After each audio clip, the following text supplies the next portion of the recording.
So mga kaparokya, kahapon po ay ibinahagi natin ang ratings ng dalawang noontime show sa bansa, ang Eat Bulaga at Eat Showtime na inilabas ng AGB Nutam Nielsen Philippines, courtesy of Lion Here TV nitong nagdaang Martes, September 24, kung saan sinabi natin na nakakuha ng new record ang Eat Bulaga dahil mas lumapit pa po ito sa ratings against sa katapat na noontime show sa bansa na Eat Showtime. So ngayon naman po ay ibabahagi ko sa inyo ang ratings ng dalawang para naman po sa araw ng Miyerkules, September 25. Pero bago natin talakayin yan mga kaparokya, ay humiling ako na pakisubscribe ang aking YouTube channel, pakiclick ang bell icon para una kayong manotify sa mga bagong video na ilalabas ko, at pakidami nyo na din na i-follow ang aking Facebook page na Mega TV at ang aking TikTok account na Kaparokya TV. Maraming salamat! So yun nga mga kaparokya, nitong last Tuesday ratings episode ay mas lumapit ang Eat Bulaga sa Eat Showtime when we're talking about the ratings, because the closest gap of ratings is 2.3%, and that was September 21, the recent one mga kaparokya, where Eat Bulaga got 4.7% and Eat Showtime had 7%.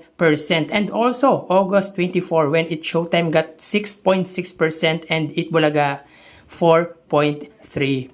At ngayon naman po, nagdaang Martes ay na-break nila ang 2.3% gap na ratings dahil ang Eat Showtime po ay nakakuha ng 6.1% at ang Eat Bulaga naman po ay 4.1%.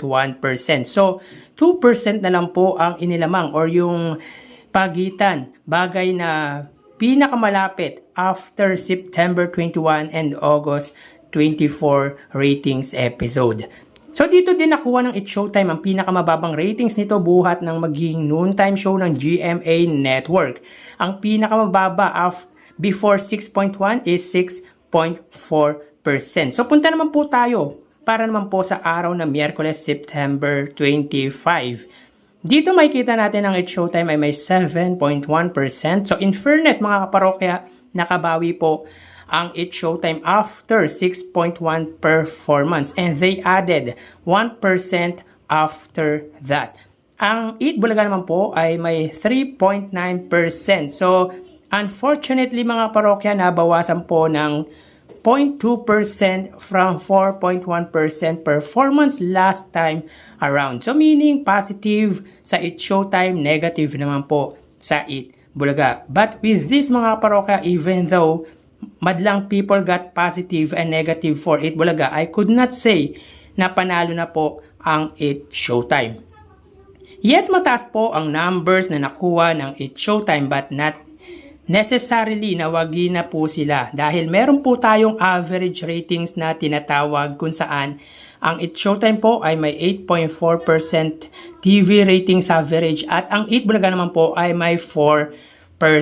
So, disclaimer lang po mga kaparokya, para sa akin lang naman po ito at para sa mga new viewers natin. At kung kayo po ay disagree, okay lang po, naiintindihan ko po at nire-respeto ko po kayo.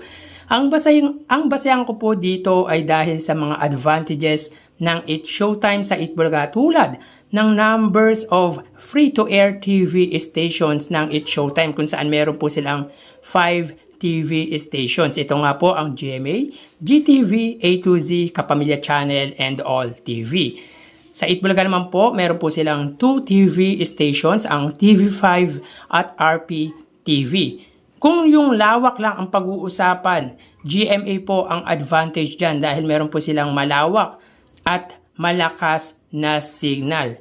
Solid viewers coming from GMA and ABS-CBN. Baka nakakalimutan ng lahat, ang ABS-CBN at GMA po ang two giants network bago po mawalan ng franchise ang ABS-CBN. At sila lang din pong dalawa ang pinakamalaking viewers meron. Ilan lang yan sa mga basehan ko kung bakit may average ratings tayong inilagay. And take a look at the ratings of Abot Kamay na Pangarap. May kita po natin dito mga parokya. Ito po ay may 9%. GMA alone. Again, GMA alone. Why Eat Showtime 7% only with advantages? Hindi ba lahat ng mga solid GMA ay nanonood sa Eat Showtime? Please comment down below mga kaparokya. Again, dito po ay walang nagwagi sapagkat di po nila na-meet ang average ratings po nila na 8.4% at 4%. So tara ating alamin ang online viewership ng dalawang bigating noontime show. Para sa Eat Bulaga under TVJ Facebook page na may 2.6 million followers at sa It's Showtime naman po na may 18 million followers. So as of 1:32 PM ang It's Showtime po ay may kasalukuyang segment na Kaloka-like. So hanapin po muna natin ang live ng It's Showtime. So yan po. Ang Eat Bulaga naman po, sila po ay may kasalukuyang segment na Gimme 5. So dito may kita po natin mga kaparokya, ang It's Showtime po ay may 10,800 live viewers at ang Eat Bulaga naman po ay may 5,000 live viewers. So again, as of 1:32 PM ang It's Showtime po ay may 10,900 viewers na katumbas po ng 11,000 at ang Eat Bulaga naman po ay may 5,100 live viewers. Punta naman po tayo sa TV Network YouTube channel at unahin po natin ang It's Showtime under GMA Network na may kasalukuyang subscribers na 36.6 million at ang Eat Bulaga naman po under TV5 na may kasalukuyang subscribers na 2.03 million. So as of 1:33 PM ang It's Showtime po, sila po ay may 22,000 viewers. Under po ito sa GMA Network. Ang Eat Bulaga naman po, sila ay may 31,000 viewers. Again, as of 1:33 PM ang It's Showtime under GMA Network, sila ay may 22,000 viewers at ang Eat Bulaga naman po under TV5 ay may 31,000 viewers. Mapunta naman po tayo sa main YouTube channel ng dalawang noontime show. Para po sa It's Showtime, under po yan sa ABS-CBN It's Showtime na may kasalukuyang subscribers na 2.38 million. At ang Eat Bulaga naman po under Eat Bulaga TVJ YouTube channel na may 1.12 million subscribers. So as of 1:34 PM, ang It's Showtime po, sila ay may 84,000 or 85,000 viewers.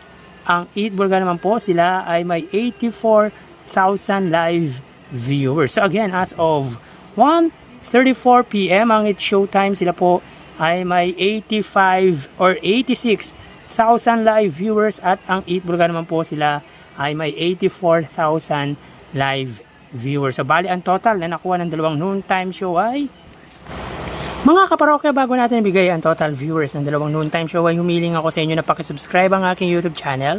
Pakiclick ang bell icon para una kayong ma-notify sa mga bagong video na ilalabas ko at pakidamay nyo na din na i-follow ang aking Facebook page na Mega TV at ang aking TikTok account na Kaparokya TV. Maraming salamat! So bali ang total na nakuha ng It's Showtime ay 119,000 viewers, 11,000 po para sa kanilang Facebook Live, 22,000 sa TV Network YouTube channel at 86,000 naman po para sa kanilang main YouTube channel. Ang Eat Bulaga naman po ay nakakuha ng total na 120,000 viewers.